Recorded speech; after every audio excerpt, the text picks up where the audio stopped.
edge, such as grooves, alternate smooth and serrated milling. Stars and letters also help with recognition using a process of elimination. The European Central Bank and various national blind organisations have also designed Eurotesters, plastic euro aids with braille. To identify notes, the Eurotester must be bent in half. The note is then inserted and the section of note now sandwiched between plastic is bent back over. The height to which it comes against the plastic corresponds to its worth in braille.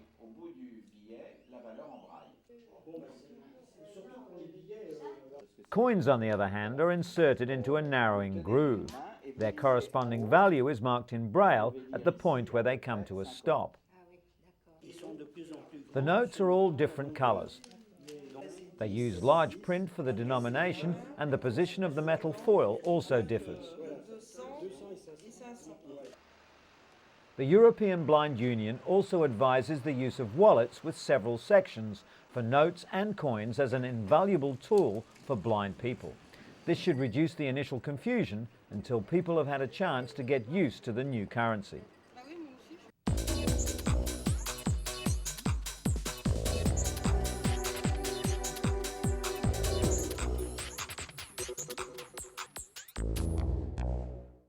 I did not have sexual relations with that woman.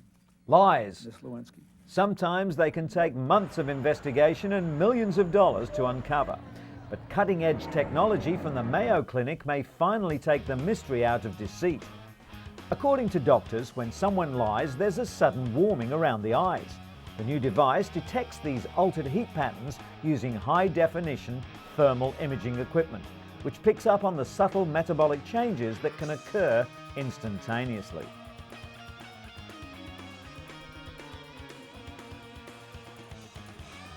Clinical trials using a mock crime scenario correctly detected lying 83% of the time.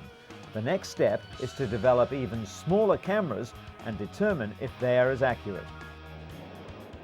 Scientists at the Mayo Clinic believe that in time, their lie detector will have many practical applications in the security and law enforcement industry, such as at airports and border checkpoints.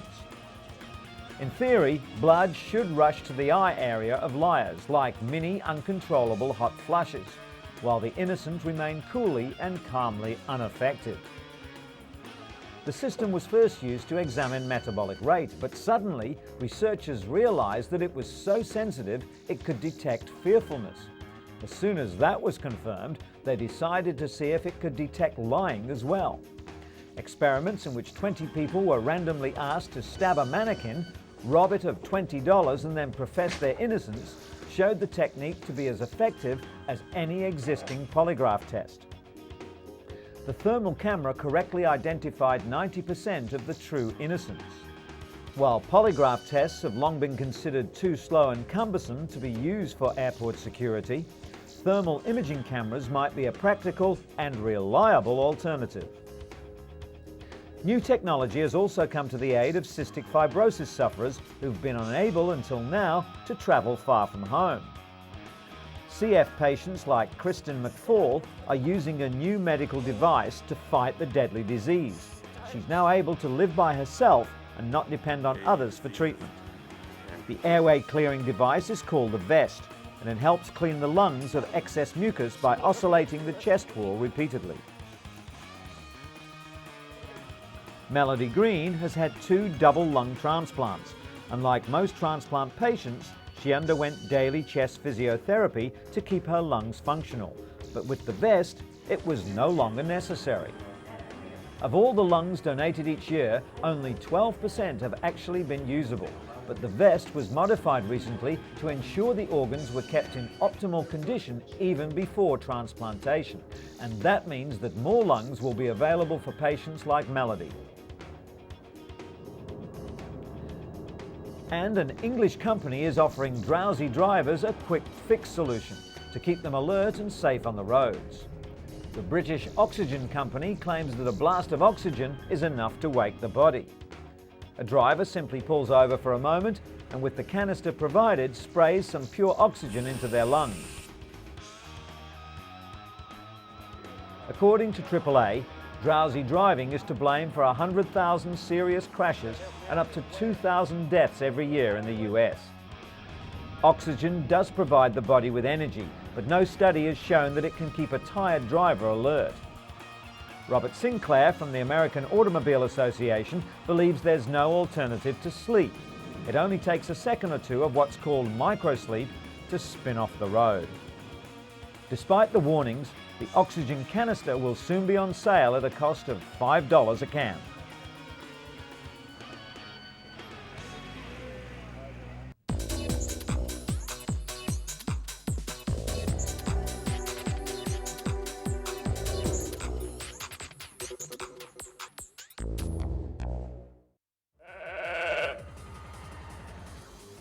Five and a half years after becoming the world's first cloned sheep, researchers report that Dolly has developed arthritis, raising fears that the cloning process may have given her a genetic defect. According to Professor Ian Wilmot of Scotland's Roslin Institute, Dolly developed arthritis in her left hind leg at an unusually young age. In 1996, Dolly was cloned from a cell taken from an adult animal. Some scientists speculate that because Dolly was cloned using genetic material from a 6-year-old ewe, her genetic age might be closer to 11. Many animal rights advocates condemn cloning. They believe it's dangerous and unethical, regardless of the methodology. Since Dolly's debut, researchers around the world have cloned several other animals, including cows, and within 2 years hope to produce the world's first allergen-free cats. PPL, the company responsible for creating Dolly, has enjoyed continued success as well. Their cloned piglets represent a major step towards producing animal organs and cells for use in human transplants. The so-called knockout pigs have their alpha-1,3-galactosyl transferase gene inactivated. The gene normally leads the human immune system to reject pig organs within minutes. This vital step should enable animal organs and cells to be transplanted into humans without being rejected by the recipients. Cloning of the animals took place in the lab, following which the fertilized eggs were put back inside the mother pig, who gave birth to 5 healthy piglets. According to the Scottish-based firm, pigs are the preferred species for xenotransplantation, the transfer of cells or organs from one species to another on both scientific and ethical grounds. The world's first knockout pigs have been confirmed through DNA tests to have one of their 2 copies of the gene inactivated. The potential benefit they offer is immeasurable, as countless patients who would have died while waiting for human organs to become available can now be saved. In related news, US President George W. Bush reiterated that human life should not be destroyed for the purpose of embryonic stem cell research, after hearing that scientists in Massachusetts created the first cloned human embryos. The groundbreaking experiment proves that a single cell taken from a human adult can be coaxed into a healthy young embryo. However, the medical advance raises ethical concerns because it requires the creation of human embryos solely for the purpose of destroying them. Researchers at Advanced Cell Technology also cloned several healthy cows, using the same cloning process to create the 6-celled embryos. The scientists say their intention is not to create cloned human beings, but to develop immune-compatible cells to treat degenerative diseases.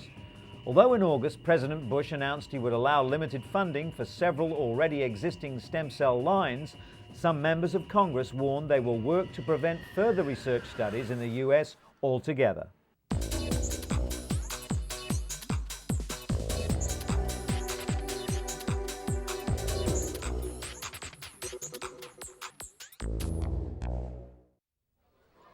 Slums are a normal part of city life in much of Africa. In Kenya's capital, Nairobi, some 3 million people, nearly 60% of the city, live in the slums.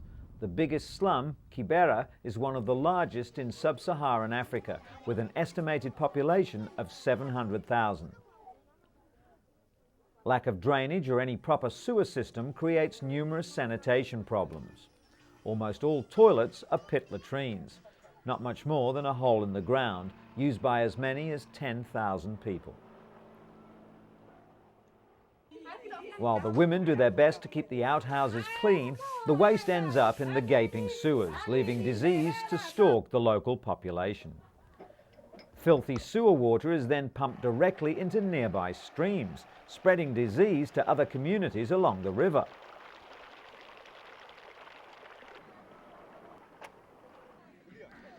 But the flying doctors from the African Medical and Research Foundation, or AMREF, have come to save the situation through an intensive health campaign aimed at improving the water and sanitation in the slums. A marathon race organised by AMREF, which attracted nearly 200 runners, many armed with toilet brushes, was run through the city streets in the Kenyan capital in aid of collecting money to build good, clean toilets for the slum dwellers. $100,000 was the target that the organisers were aiming for in order to build over 300 toilets. Currently, there's one toilet for every 10,000 people, so the additional facilities will come as quite a relief. And although he didn't enter the unusual race, Kenyan marathon runner Paul Tergat and his family were on hand to support this worthy cause. One practice that AMREF hopes to stamp out is an unpleasant phenomenon known as the flying toilets. With so few loos available in these parts, locals have been known to tie up their waste in plastic bags and then hurl the bags as far away as they can. The plastic projectiles invariably end up in rivers or in neighbouring compounds and are a serious health risk. Being hit by a flying toilet isn't much fun either.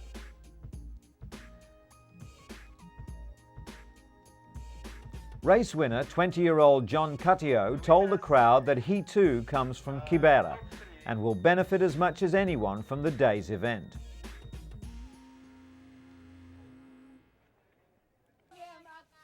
As the campaign to eradicate flying toilets in the slums continues, it's hoped that the slum dwellers will soon be able to do away with the practice completely and enjoy better health and sanitation for themselves and their families. And while we're on the subject, some 200 delegates from Asia, Europe and North America took their seats recently at the World Toilet Summit in Singapore. It's something people use every day, but organisers hope to bring the taboo topic out of the water closet by swapping ideas on design, public education and sanitation. Wash your hands and always flush was the message from a mime troupe that kicked off the event with a graphic but silent demonstration of the good, the bad and the ugly in the bathroom.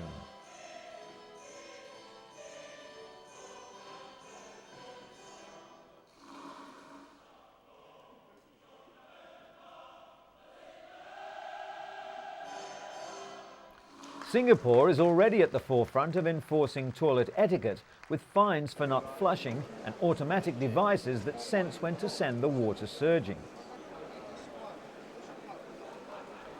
This woman's urinal from the Netherlands is contact-free. The user simply hovers over it without touching the bowl. Other exhibits included spa baths, basins, drains and bathroom fittings. While luxury items were a feature of the show, delegates were also reminded that according to World Health Organization estimates, 40% of the world's population still don't have access to adequate sanitation, leading to the spread of disease and 2 million deaths a year.